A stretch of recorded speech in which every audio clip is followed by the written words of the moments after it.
Guys, please welcome Paul Coyne. Listen to what he just said. He finished his bachelor's, had a stroke, and worked at Goldman, and then got, what was it, 5 degrees in 4 years? Like, bro, I could barely get 1 in 4. Yeah, most college kids get 1 degree in 4 years. Yeah. 5 in 4 years after your bachelor's? Damn, that's very impressive. That's Michael Jordan stuff. So I was born with hypertrophic cardiomyopathy at age 15, had a ICD or pacemaker implanted in my chest, spent about a month in the hospital, and then some of my sophomore year in high school in a wheelchair. And then a week after I graduated college, I had a stroke in my left thalamus. Yeah, so I think the mind is one of the hardest things that I had to overcome. I would write my name every night at the table, and then I would write the degrees that I would get after it, and just look at it and cry, and not feel like I was that at all, but that I was going to try. You know, you defy one odd, you overcome something, and then the next day you overcome something else. All right, guys, welcome back to another episode of the Defying All Odds Podcast. Today we have a very, very special guest. This is your host, Jesse, signing on, and my co-host, Rafa, as always. What's up, guys?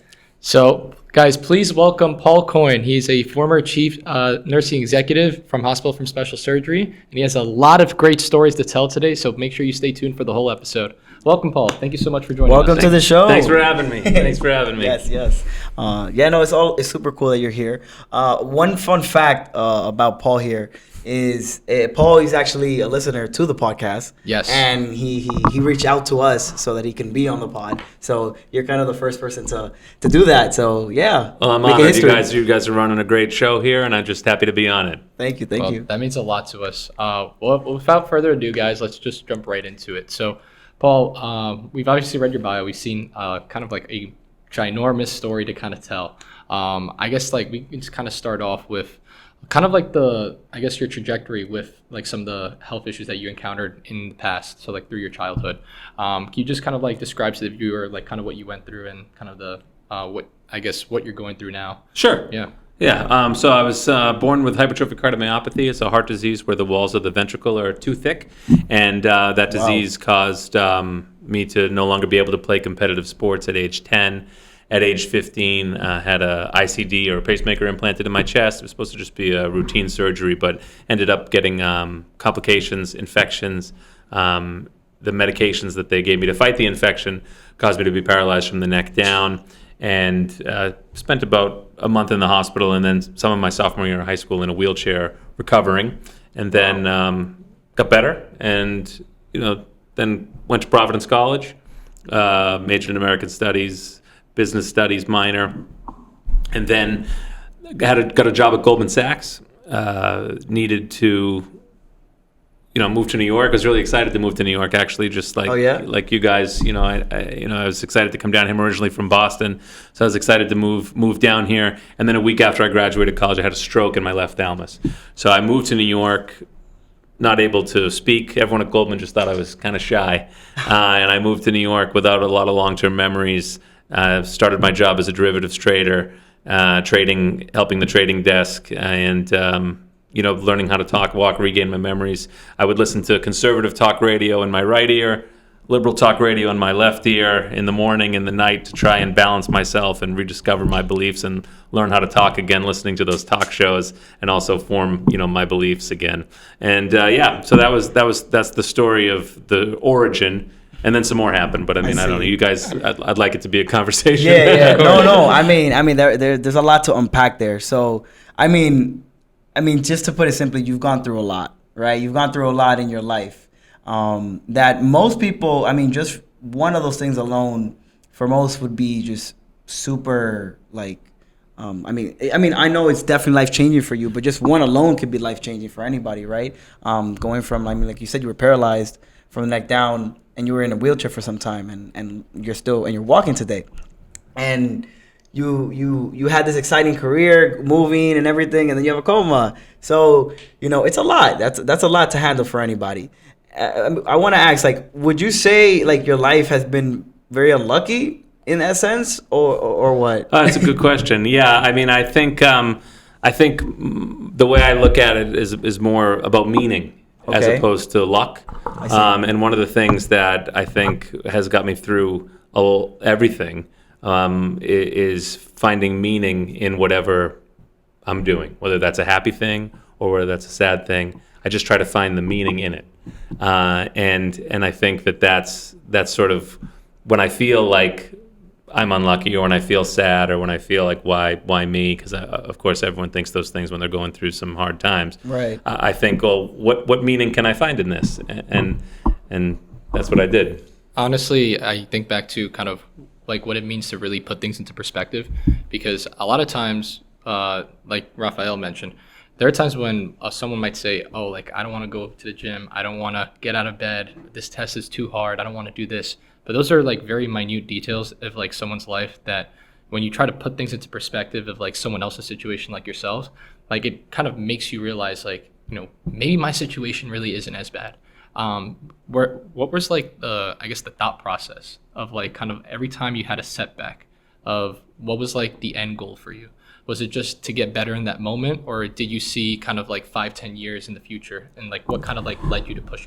Yeah, so I think it evolved over time. I think during high school when I was sick, I really just tried for my parents. Really, like I didn't have now I have a wife and a son, so you try for them. But when I was in high school, my parents were I was an only child, and just seeing them sad and sleeping next to me every night in the hospital bed, like that was my drive, was for other people. I see. Then when I had the stroke, I didn't want to have all of that effort and the opportunity lost, because it felt like this time in my life, graduating college, having this job at Goldman Sachs, if I don't go now, then will I ever have this opportunity again? And so even though I was afraid to come to New York, I would wake up in the middle of the night and not know my name and not know who I was, and my mom would tell me, you work I'd call her and she'd say, you work on the 16th floor. And that kind of moments were me trying to not miss out on an opportunity. But I think the 5 to 10 years actually happened like 3 or 4 years into the career at Goldman Sachs. The stroke lesion manifested in a new way, and I developed these tonic-clonic spasms. So the right side of my body would convulse and shake. Let me ask, Yeah. and how long were you in Goldman Sachs? So I did that for 3 years. 3 years in total? Yeah, learned how to talk again, walk. Got better. I see. Right. And let me ask, like, if we can try to break it down a little bit more. And starting with, like, you saying you had the stroke, right? Yeah. You dabble a little bit talking about how, like, you had to, like, regain your memory and learn a lot of things. So, like, could you kind of go back a little bit and tell me a little bit more, like, from when you had that stroke, right? Like, tell us, like, how it started. Like, what were the things that you noticed that you couldn't do? You couldn't do. So I had my girlfriend at the time. We were out to dinner, and I was eating a chicken parm, and my right side, kind of felt. My right side the fork just kind of plopped in the chicken parm dinner. Oh man, That's And I said I was an EMT in college, so I kind of knew the symptoms and said, I think I'm having a stroke. And then I remember going to my parents kind of rushed to the restaurant, and I remember going to Boston Children's Hospital, and my mother asking me, when did this start? Exactly like you just did. When did these symptoms start? Right. And it was the first time when I realized something was going wrong, because I realized I knew the time in my head, but I couldn't say the time. So I told her pick one. I told her pick one. She was like, what?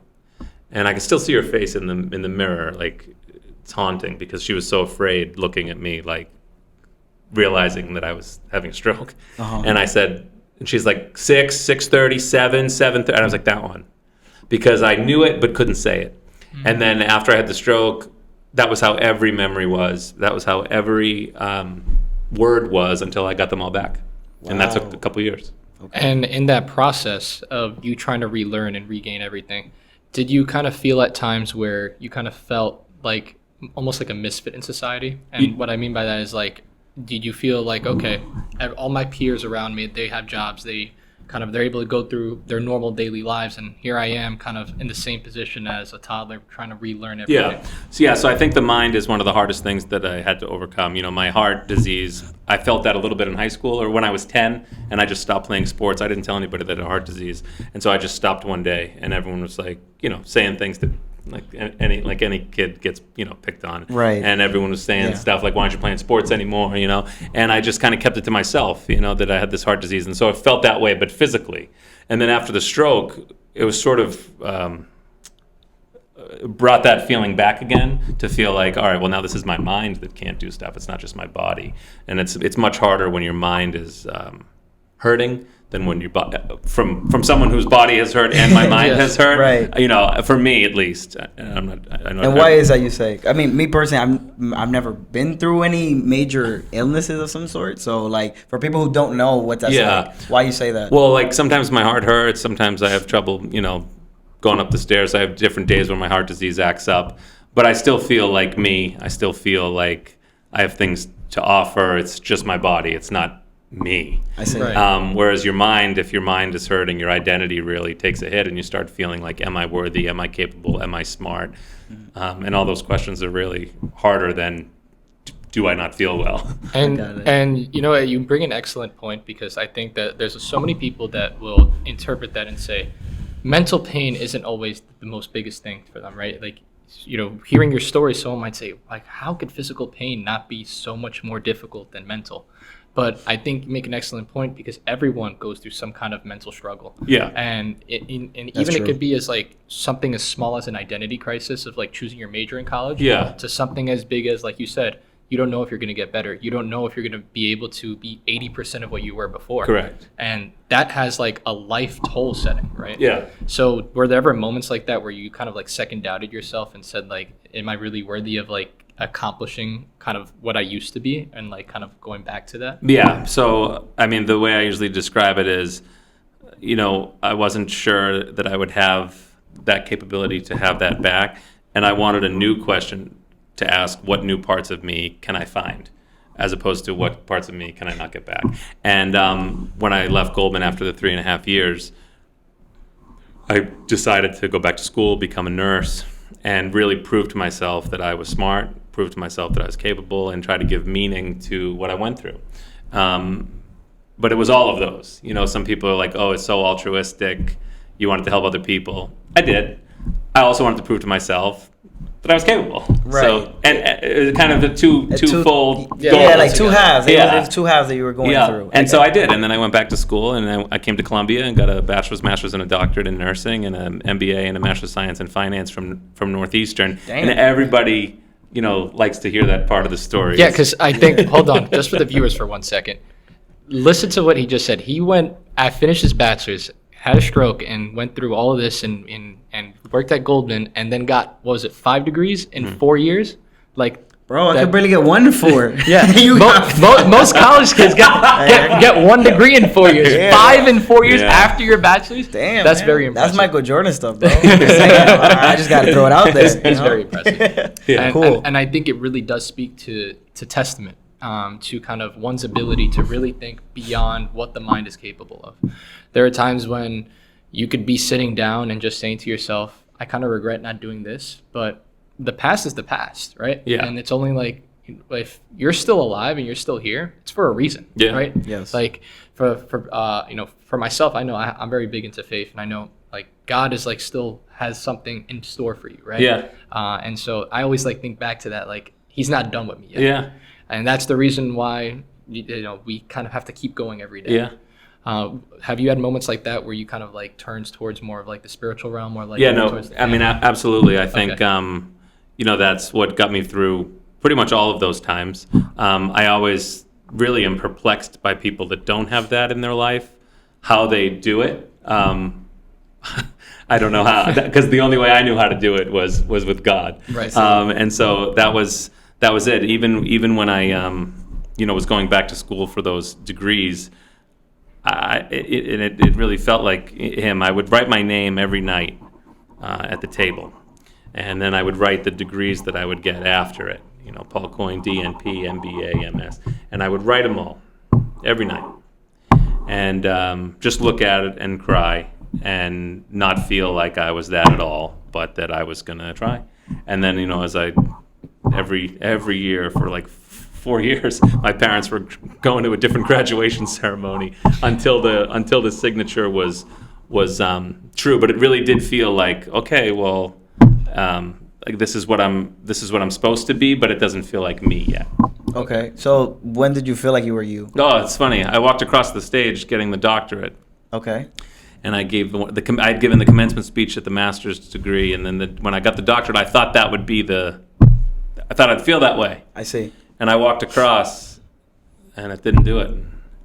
And No, you didn't walk? No, I walked across the stage thinking that I would feel that weight off your shoulders. like I did it. Okay. I got all, and it didn't. I didn't feel it, and it sort of just evolved over time. And I think when people think that's kind of the thing about defying the odds or overcoming is it's not a no, it's just for you guys. It's not a a lot of times people think people think it's like a movie where it's like one time and then you defied it, and like Rocky or Rudy, and then the movie ends and everyone's happy. Right. But like that, life's not really like that. It's sometimes you defy one odd, you overcome something, and then the next day you overcome something else. Yeah, I think just like the goalpost is always getting pushed. Yeah. And it's funny. I like how you mentioned about like you crossing on the stage that day. I look back at mine when I did. I mean, yes, I was super happy. Finally did it. Done with this 4 year woohoo. But I remember like walking it, and I remember the things that were in my mind. Apart from like, okay, yeah, my family's there, happy to see me, so and so. But I remember like just waiting my turn to walk up, and then I started looking at all the people that are on the stage that work in the college. And I remember looking at them and I'm like, I don't know any of you guys, and I'm about to shake your hand and thank you, And I'm just like I was grateful that I finished, but like I didn't feel that wow that I felt like I should have had, versus when I was in high school, all those people that were waiting for me on that stage, they went through those 4 years of the teachers and so on, and it's funny how you see that, because it's like people assume that like people are always trying to strive for that the destination, as some say, right? Yeah. But it's not, I was more happy that I got through it and all the things that I went through to get there. But when I got there, I didn't feel that lifting moment necessarily. That's right. So I think back to most recently, I graduated not a few months back. And back in May. Yeah, right, back in May, with Luis, our producer, in the background. And I just remember, like, kind of similar, like you go through across that stage, everything in your head up until that point is, I can't wait to graduate. I have this exam upcoming. I need to get a good grade. I passed this class, et cetera, et cetera. You're not really thinking what's going to happen once you cross that stage. What's next after this chapter is closed? And I kind of felt that, like, okay, my grandma passed away when I was in high school. I was a freshman in high school. And I knew I made a promise to her that I'd graduate and I'd go do a career. And I kind of felt like I'm accomplishing that promise that I made to her. And I always go back, anytime I graduate, I always go back to DR and visit her tombstone and kind of repaying the respects of saying, like, I made this promise to you, like, I know I'm gonna accomplish this. But it really wasn't until I crossed that stage and it hit me. I accomplished this, yes, and this is a great feat. Columbia is a great institution and everything we've been through the 4 years I was here. But it's only a bachelor's degree, and as selfish as it may seem, but it's like, people will say that your job's not finished yet, and kind of similar to you hit that point and you realize there's still so much more I can do. Yeah. Like, I think a lot of people get intertwined with the idea that graduation is the end point. It's really not. If anything, it's just you're just starting life. Yeah, you just finish one chapter and open up the next. Yeah. And I think that a lot of times we just lose focus of that. Correct. And I think sometimes we link our, like we talked about, the worth with the accomplishment, right? And I think it's very important to differentiate them and say, I'm not finished, but I am enough. Right. Correct. And I think really our society and everything is like linking those into not finished, so not enough. Yeah. But no, you're not finished, but you are enough, Because you look back at what happens when you're in college. You have your friends, your family, some people that may not even like you, and they'll say, oh, he's not good enough. He didn't get a good grade in the class. He's not going to pass. And you pass and you proved them wrong. Now they're like, oh, he's still not graduating yet. You graduate and you show that degree to everybody. And then they're like, okay, now what? What's next? There's always going to be people in your life that are going to try to bring you down. Even sometimes your closest people that support you. Yeah. Maybe in a different way. Yeah. And I think so that, like, there's so much beyond just the idea of graduating. Yeah. And I think that kind of goes to just like us seeking validation more than anything else, right? It's kind of like what you're kind of leading to. We as human, we always want to feel approved by someone or something, and at the end of the day, we have to understand, like you said, we are enough. We're still good. I always look at myself like, I mean, a lot of people will often of the people who do praise me for the things that I'm doing now in my life, right? Like, yeah, it's great to hear it. It feels great. But I've always kind of kept myself humble in the sense. So always like, yes, I'm doing good, but I know I can be better, right? And I think that's another way of looking at the things that we try to accomplish in our lives. It's like, yeah, we got to this point, we got to this step, but we know there's still more to come. We know that this is only just another branch in this big tree that you're growing necessarily. So it's really cool. And especially, like I said, you yourself, you've gone through a lot. And I want to really emphasize how crazy it is for you to go through everything that you've gone through and being able to still be here and tell your story. Like I said, there's so many others that feel like they get to those points and they don't know where to go next. And I'd say, like, for you who's gone through all that, like, what would you say to people who are maybe in a similar situation? What would you tell them necessarily how to kind of overcome that adversity for themselves? Yeah, I have. He's reading my poetry book over there. Right. Yeah, it's kind of right there. The Wisdom I Can't Teach by Paul Coyne. So I don't know. There's 100 poems in there of those, but I think one of them is that I just thought of when you were talking is. Let me open the book. Yeah, let me find it so I get it right. Yeah. I think for people at the lowest point. Yeah. I think, it's different phases, like yes. There's a lowest, then there's a little bit of a climb out of the hole, then there's halfway out the hole, so I have a different advice for different stages. I see. But I think the part that at the lowest, I have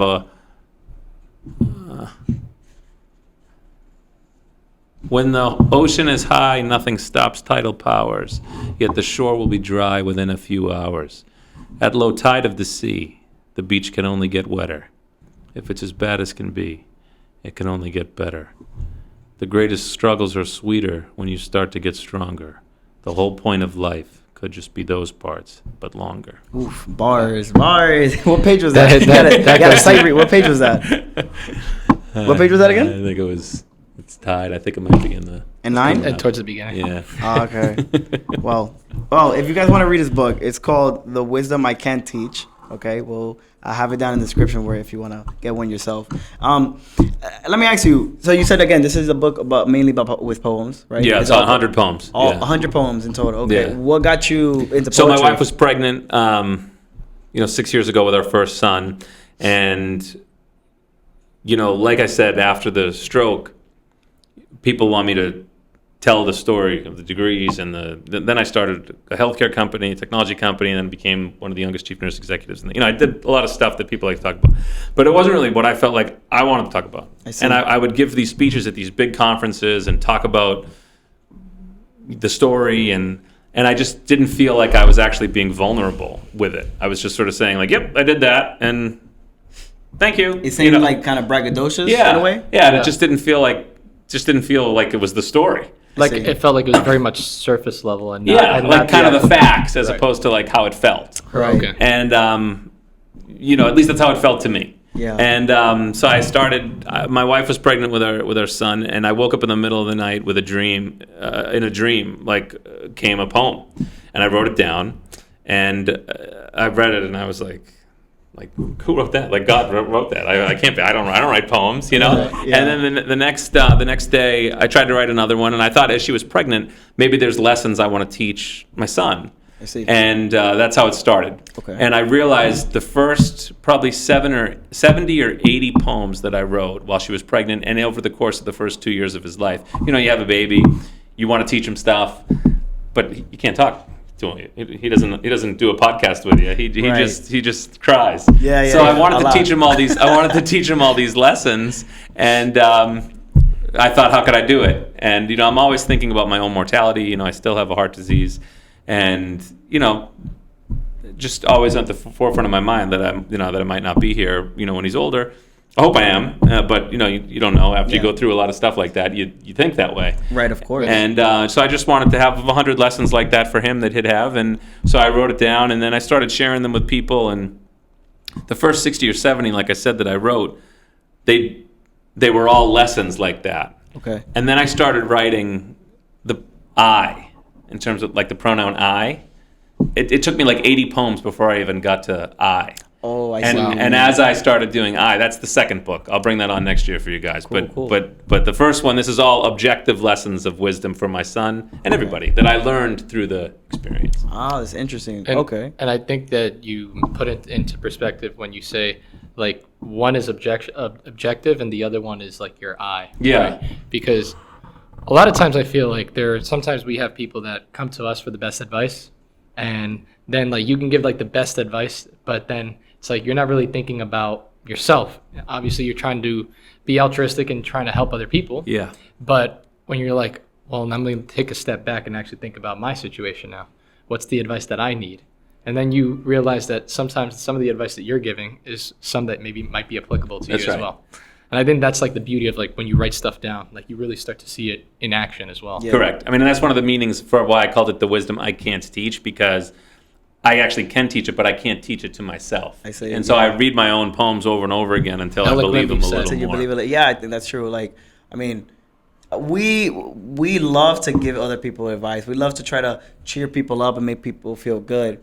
And sometimes we forget like the things that we're telling other people, we probably need to hear ourselves. So it's pretty cool. And because again, you made it into a poem, right? All these lessons. Yeah. Were you ever into like literature in that way before creating this? Not necessarily literature, but hip hop and rap I see. music. Like, Okay. big fan. Right. Yeah. I mean, you did mention you sing. I sing Sinatra. I mean, I do a lot of singing. Yeah. I mean, people pay me for the Sinatra. No one pays to hear me rap. I But see. every once in a while, if I'm doing a Sinatra show, I'll throw in some. Okay. So you can like some freestyle Montel if you, Jordan if you or want no. it. On the next No, one. Okay, that's cool. That's really cool. And then you have another one coming up, like you said. Yeah, next the one. second one. Yeah, it's Okay. actually called Greatness Not Yet Born, which talks about the journey of what we were talking about earlier of life actually never realizing a moment of greatness. I see. But really more about just accepting the journey. So why'd you call it that? Why would you like? What was it? What was the idea for the name for that? Because I've searched my whole life to overcome, to be great, to get all those degrees, to prove everybody wrong,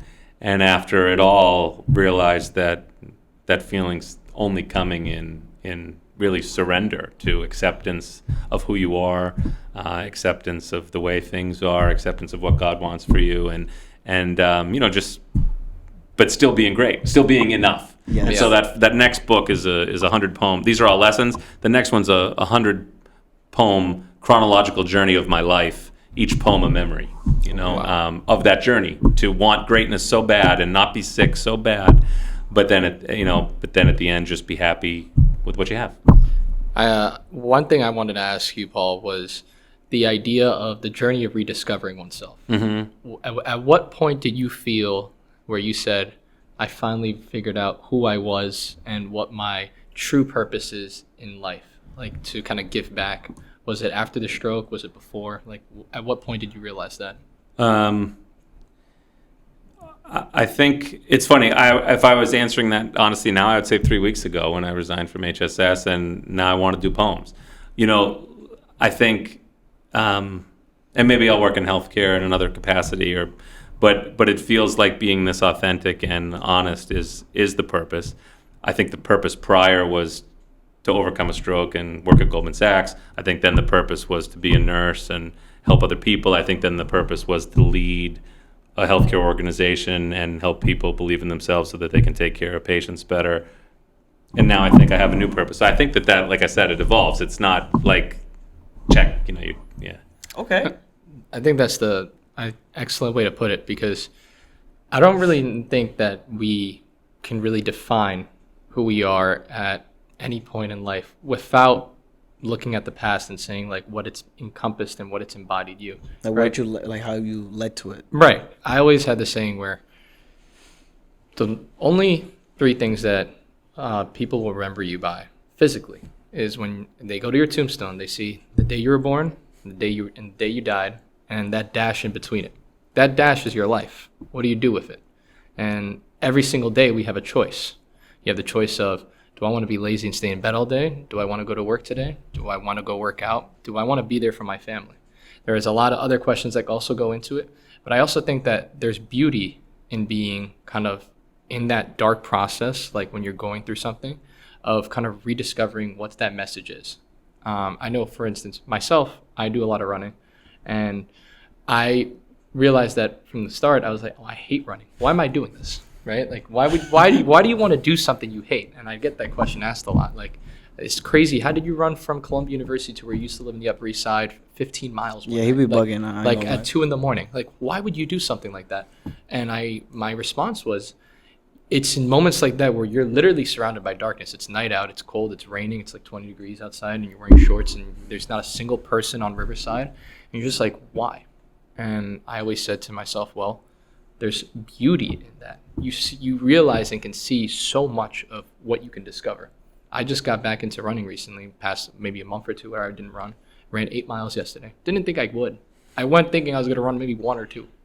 And it's that rediscovery. I think that there's so much beauty in knowing what you're capable of. But once you do it is when you say to yourself, I'm capable of even more than that. Yeah. So you're just proving to yourself and everyone else around you. But I think to yourself is like the most important thing at the start. That's right. At the end of the day, right, it's just, I think, again, we've realized that we're capable of doing so much, right? More than we really think, you know, even with all the obstacles that you may endure, you know, anything is possible. Anything's possible. Like if your heart is still beating, you can still go. You can still go. You can still go. You can still move. You know. So, and I want to talk about a little bit too, about backtracking about when you were paralyzed, right? Again, you said you were in a wheelchair for how long necessarily? So it was intermittent. The month in the hospital when I was 15 in high school. The side effects of the medications made me so weak, but so weak that it was almost atrophy, like the muscles. You know, you can't lift your arms, so it ends up being paralysis, but from atrophy, not from muscle weakness. Like not nerves necessarily. Correct, but from muscle weakness, just too weak to lift. Yeah. And so that would intermittently come and go. So that lasted 2 or 3 weeks, and then just the weakness of that, probably another month or 2 in a wheelchair. But I went back to high school. I was out of the hospital and then went back to high school in the wheelchair. Wow. And how was that? I mean, like, what's the experience like? Again, like, yeah. you were one of the most profound experiences that I think changed my life is a different member of the student body, a different kid would take me every day to lunch in my wheelchair. Oh, really? Wow. And I remember each of them, wheeling me on. And I got to spend about 10 minutes with each person, on that elevator. And it really set up a different way to look at the world. Because, in high school, everyone, there's a table of, athletes, a table of people in the drama club, a table of, different groups. Cool kids. All the things, right? Everybody got their cliques. And every day a new person would wheel me down. And they'd wheel me on the elevator, and it was an old school, so the elevator took like 4 minutes to get from the top down to the cafeteria. But when you got to the cafeteria, different time. Now, it wasn't even ADA compliant. So I used to have to sit at the top of the stairs in the wheelchair. And then 2 guys from the athletic table would get up, and they'd come over, and they'd pick me up. Wow. And they'd say, "Where do you want to sit, Paul?" And every day, I picked my table. Sometimes I sat with the drama club, sometimes I sat with the athletic guys, sometimes I sat with the girls. I got to sit wherever I want. And that experience of seeing people be their authentic self with me on the elevator, then watch them go to the table where they fit, Yeah. They lost a little bit of themselves, whoever they were, going to that table. And I didn't really need to lose any of myself. I got to wheel wherever I wanted. And I thought, and even when I got out of the wheelchair, I thought I wanted to keep that forever. Because it's very easy once you're healthy again to just be like, all right, now I fit here. Right. But I wanted to keep that forever, and still rotated where I sat every day. And student council president. I just went wherever. And that kind of has been how my life's been. The finance, the Wall Street, the nursing, the poems. It's just, this is me, and and it's not that I'm so special that I get to go wherever. I think everybody should be able to go to wherever. be free, just go do whatever you want. Yeah, but that experience allowed me the privilege almost to be able to do that. I see. Because no one rejects a kid in a wheelchair. Right. So then it was just like, all right, well, now I'm out of the wheelchair, so who's going to let me reject ask you then. So like when you got out of the wheelchair, right? Like how? I mean, did you feel anything different towards the other people? Like I mean, or did they feel like the way that they treated you after the fact? Right, and like you said, because you were, even when you got off the wheelchair, you used to try to be kind of open to everyone, right? Correct. Those who were open with you after the wheelchair, how did they kind of treat you? I don't know. I mean, they all treated me. Everyone's always treated me nice, but I think it's because I'm nice to them. I see. And I always struggle a lot to try to figure out, how do people view me? Do they view me like I have a heart disease? Do they view me like I had a stroke? Do they view me like I'm a really successful? Almost like an identity crisis. Yeah. And now that's why I just said I still was doing that a little bit. Doing this proving story, overcome, and then successful. Right. And then now I'm doing this new story of just, this is me. It's been me the whole time. It's been me for 40 years. I turned 40 next year, and it's always been me. So I'm just gonna fully accept it and feel like me, and however people look at it is how they look at it. I don't really care anymore. Whereas I think a little part of me always cared before. Did you build that confidence from within, like as you were going through that process, or where is it that, like, I guess learning from so many different people? Yeah, I mean, I think it's built over time. I mean, I think in high school, I certainly didn't have it. And when I went to college, all those people didn't even know I was sick in high school, so that was a normal college experience for the most part. Then when I had the stroke, I don't know how people interpreted me. Most people couldn't even tell. So it's really been this thing, I think, that I've probably, it's been such a struggle for me, but I have another, I talk a lot about this with other people in the disability community. Many disabilities are visible, and if I don't talk about mine, you wouldn't know it. I see. And so then it becomes, well, at what point do I tell you that I have one? So you felt like you bottled it, like you had to bottle it up I mean, you kind of implied that you did, right? Correct. But what I'm trying to ask is, did you feel though as if it was hard for you to bring it out to other people, or was it more like you just never wanted to have that be a burden so that people treat you differently? Correct. And then I only wanted to reveal it after I overcame it. I see. And so it was like, I'll talk about how I had a stroke after I got the 6 degrees, because you won't think I'm not smart anymore, because but very reluctant to talk about it while it's happening. Right. And I think you hit on something really important. The idea of having a hidden disability is something that I feel like isn't talked about enough. There are many people that kind of go through their daily lives, and like you mentioned, you look at them and you wouldn't believe what they're going through, and physically and even mentally as well. Correct. Right. And I just remember, like, there's just so many cases of people where they're doing so many things, and then they tell you that they have X, Y, and Z problem, and you're like, you were able to do this? Have you had moments like that where, like, people were just, like, astonished to hear like who you were in those moments? And did they, like, I guess, did their perspective change when they found out if you had a disability in that time? Yeah, I think so, and I actually think it's happening with the poetry now. Okay. Some of my mom's friends, they're starting to read poems from book 2, and they're like, I had no idea. And my mom's like, what do you mean you had no idea? You visited him when he had a stroke, and they're like, yeah, but I didn't know how hard that was for him, because he looked like he did so great, and he's so successful. Like I didn't, and so now that's what I mean. I think that's why these poems are so important for me, because they're breaking down that barrier of even people close to me and my family that are like, oh, I didn't realize how hard that was for him. And that's, I completely agree, because I remember I never really had kind of any kind of crazy health history, and it wasn't until like this past February I was diagnosed with celiac disease and eosinophilic esophagitis. Like, those are two diagnoses that kind of go hand in hand together. Sorry, for the people that don't know what that is. Celiac disease is just a disease that kind of affects your ability to process gluten. So you just have like an allergy to gluten, like sensitivity. And eosinophilic esophagitis is just basically an inflammation of your esophagus, so in your throat, and that's caused by an excess amount of eosinophils, so a type of white blood cell. And both conditions can be genetic, they can be environmental, you develop it over time. I found out that I've had it for at least the last 2 years now. And I remember kind of going through a similar process where I really didn't want to tell anybody. I was at a point where I'm like, how are people going to see me? Like, I can't go out anymore without having to tell a waiter or tell in front of my friends, I can't eat wheat, I can't eat gluten, Mm-hmm. I want a gluten-free bun. Like, it kind of bottles you almost in a way. And there are certain people that are definitely more accepting, who are like, oh yeah, no worries, like it's completely fine. And then there's gonna be other people that'll be like, oh come on, man, it's you don't have any symptoms from it, like, and like you're fine, like you could have a little bit. And on an occasion, I can't lie, I've definitely, and then that happens, right? There's times where you can't control what's being put on your plate because you're not in like that environment where you can control it. But cross-contamination and whatnot.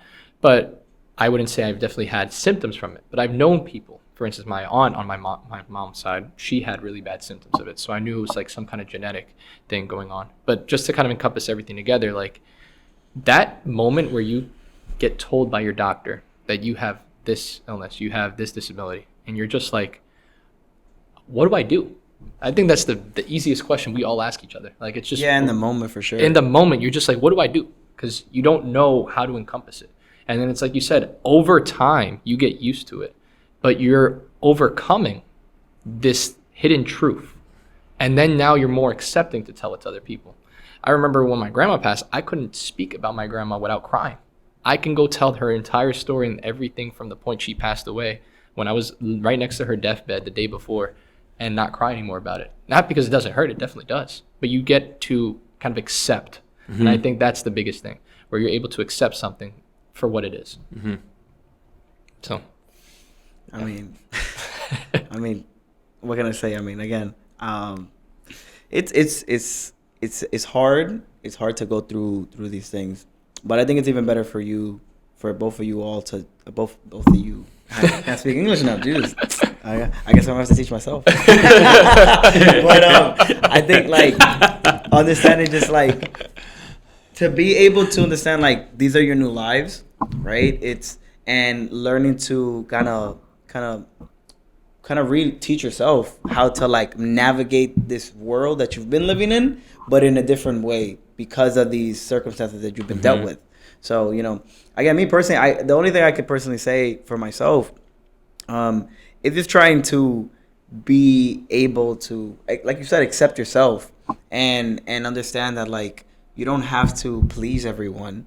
And learn to just be who you are and how you want to be it. That's it, I remember when I first picked up my first camera and everything, everybody and their mama was always telling me like, oh, so you're going to do this for the rest of your life? And I'm like, nah, bro, I'm just doing this for pictures. That's it. Like, I just like taking pictures. It's fun. It's cool. But as time went on, I started to, gain skills, improve on it, and start to enjoy it more for the skills that I've been obtaining through it, right?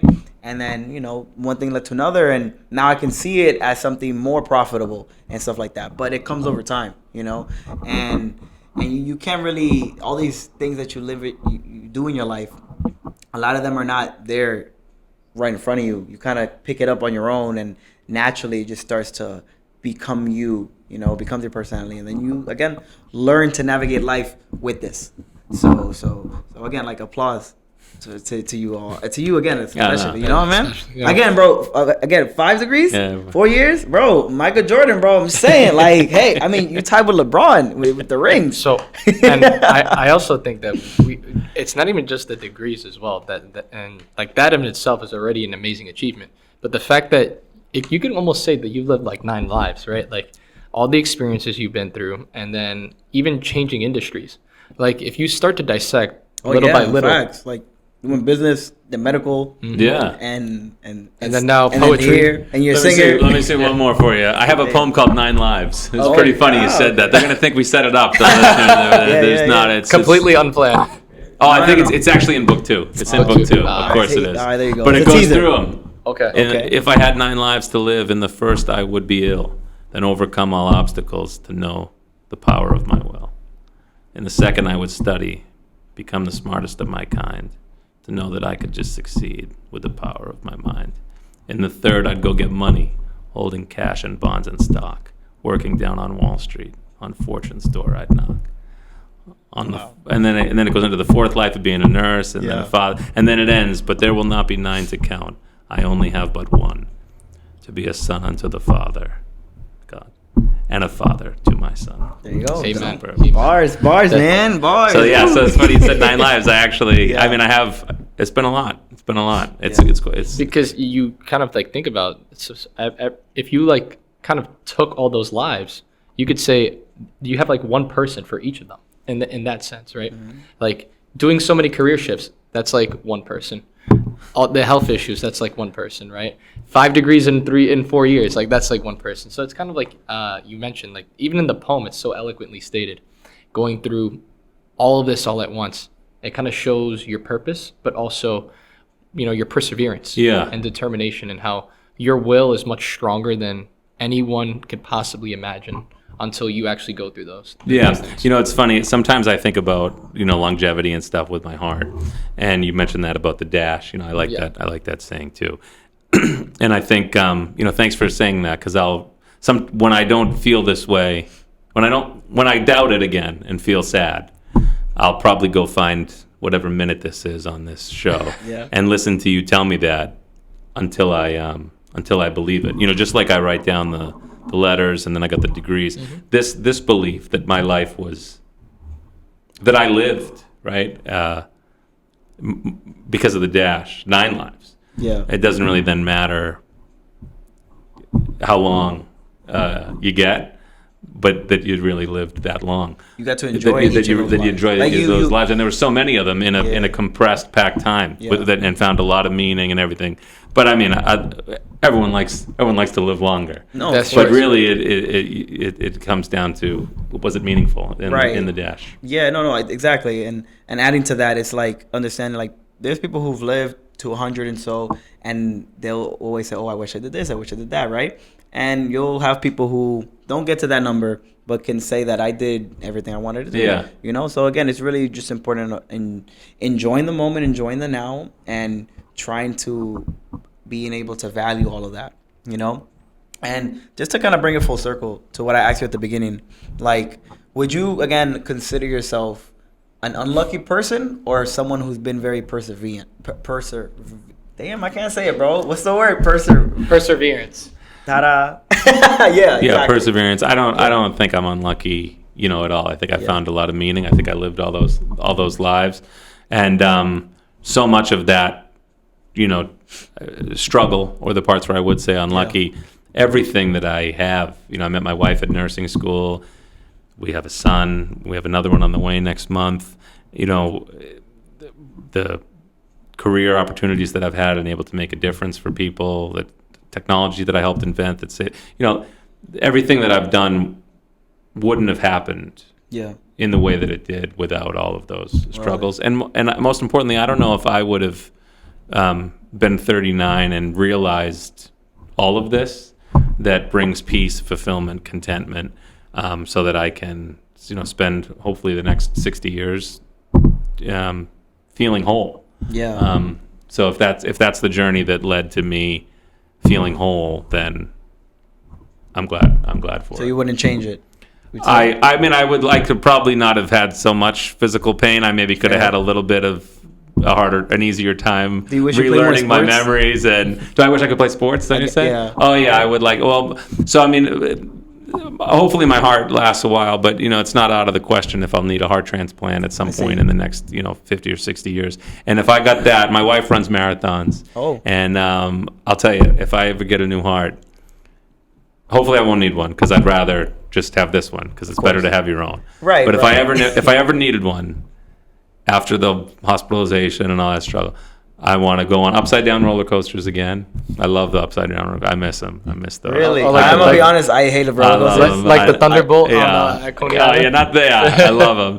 And then I want to do a half marathon or a full marathon with my wife, because she runs, and I always wait for it to finish, and I'd really like to do that with her. So but again, I'm good. I don't need to do those things. I'd rather keep my heart until I'm 100. Right. But if ever I need one, then that's what I'll be doing with it. Awesome. Okay. That's cool. But anything else, Jesse? I think honestly, there's so much that you could kind of take back from this short amount of time. But if there's anything that I guess I'd wish for our viewers to kind of listen to is life is so precious and valuable that you lose track of time. Time is something that we think we have so much of. And just yesterday, Raphael was in college, I was in high school, we were working at Gap. Now we're over a year into a podcast, and he's 3 years out of college. I'm a few months out of college. So old. Life flies by quick. Do you think that if for those that are watching and anyone else that's kind of going through something similar, what's your best piece of advice to kind of take advantage of the moment to make sure that they don't just enjoy it, but they also enjoy and embrace the pain that comes with it, so that they can see the light at the end of that tunnel? Hang on, one more poem. They're always poems. They're always That's all right. poems. That's all right. No, that's what we like. They're We like always to see. poems. I think it's the last poem of the second book, Okay. because it's when after the 100 poems you got the answer, right? And I'm not going to be able. I didn't memorize it yet, but it starts. I wanted greatness so badly, so I tried to be great, but it never arrived, though it came in the wait, like the way that the drought can't exist with the rain, or the way that the cure can't exist with the pain. And then I'm going to forget the rest. But the point is, it's now. It's not something that comes. Success, fulfillment, happiness, meaning, purpose, a cure for a disease. It's, you only have now. And I think that would be my advice. So I think whatever it is, some of my best memories are in the hospital bed.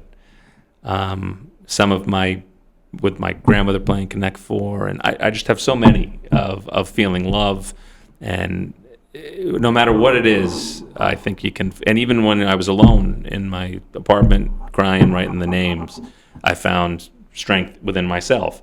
So I mean, there's always something to find now, to find meaning now, and that would be my advice. But it's so hard, and I think it's certainly easier if you have friends, family, God.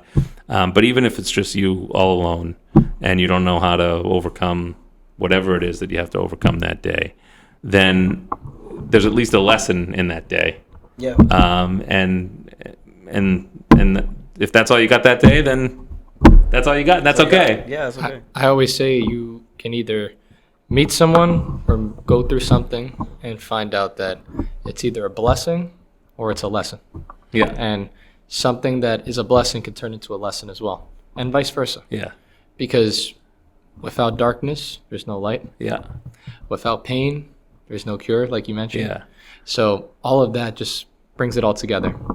I think we're just almost about at the time, but I will say that this by far has been one of the best conversations we've definitely had. Yeah, it's been great. Just hearing kind of everything that you've endured, but also how you also view it from a different point of lens, kind of like you mentioned.